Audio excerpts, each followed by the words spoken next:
अस्सलाम वालेकुम वरहमतुल्लाह। मुअज़्ज़ज़ नाज़रीन, आज पेशावर के इलाके में एक बम धमाका हुआ मदरसे के अंदर, जिसमें बहुत सारे बच्चे अपनी जान से हाथ धो बैठे।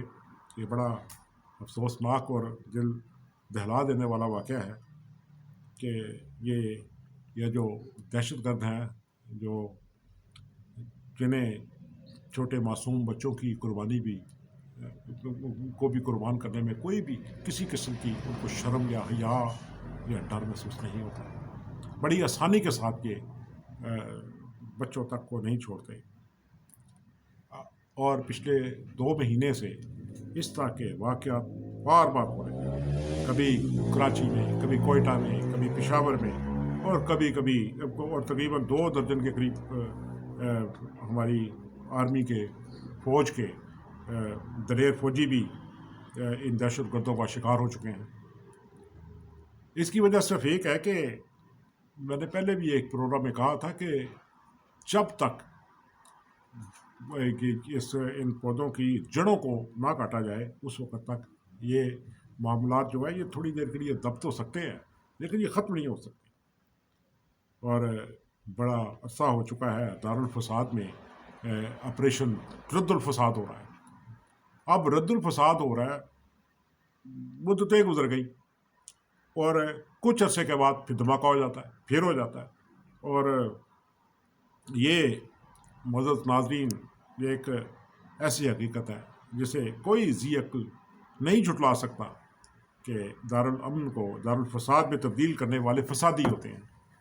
और हमारे मुल्क में नाम नहाद मौलवी, बेज़मीर सियासतदान और करप्ट फौजी और बकाऊ जज सबसे बड़े फसादी हैं। और चाहिए तो ये था कि ये अपने ज़मीरों का सौदा करने की बजाय, बकाऊ माल बनने की बजाय कौम की खिदमत करते, तो ये जड़ें जो हैं मुद्दत पहले ही, बहुत अरसा पहले ही ये काट दी जाती।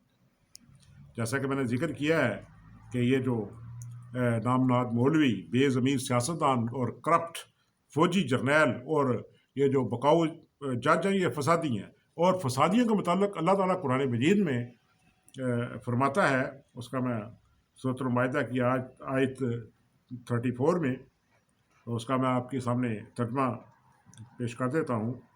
यकीनन उन लोगों की जज़ा जो अल्लाह और उसके रसूल से लड़ते हैं और ज़मीन में फसाद फैलाने की कोशिश करते हैं, ये है कि इन्हें सख्ती से कत्ल किया जाए या दार पर चढ़ाया जाए, या इनके हाथ और पांव मुखालिफ सिमतों से काट दिए जाएं, या इन्हें देश निकाला दे दिया जाए। ये इनके लिए दुनिया में ज़िल्लत और रुसवाई का सामान है, और आखिरत में तो उनके लिए बड़ा अज़ाब मुक़द्दर है।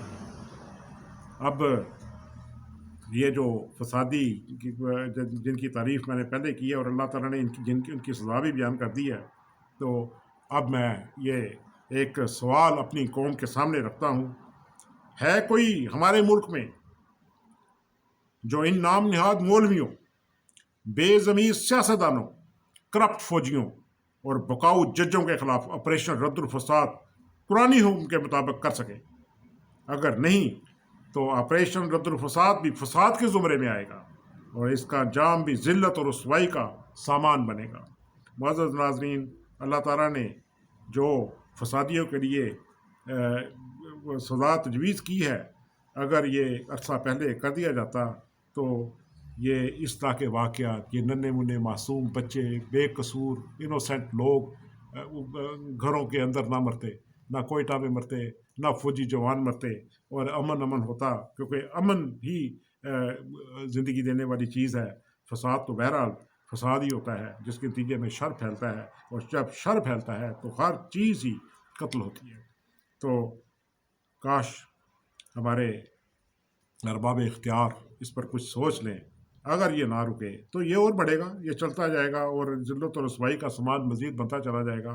हज़ारों ही दहशतगर्दों को पकड़ा गया, सज़ा एक को भी नहीं हुई, किसी को इबरत का निशान नहीं बनाया गया। हज़ारों बेटियां लुट गईं, उनकी इस्मतें लुट गईं, किसी को इबरत का निशान नहीं बनाया गया। ہزاروں معصوم بچے بے جاد و مددگار اور یتیم بنا دیے گئے، کچھ بھی نہیں ہوا۔ تو اللہ تعالیٰ عقل سلیم عطا کرے اور جڑوں کو کاٹنے کی ارباب اختیار کو توفیق دے، اور جس کے نتیجے میں ملک دارالامن میں تبدیل ہو جائے دارالفساد سے۔ اسی کے ساتھ معزز ناظرین اجازت چاہتا ہوں، اللہ آپ کا حامی و ناصر ہو۔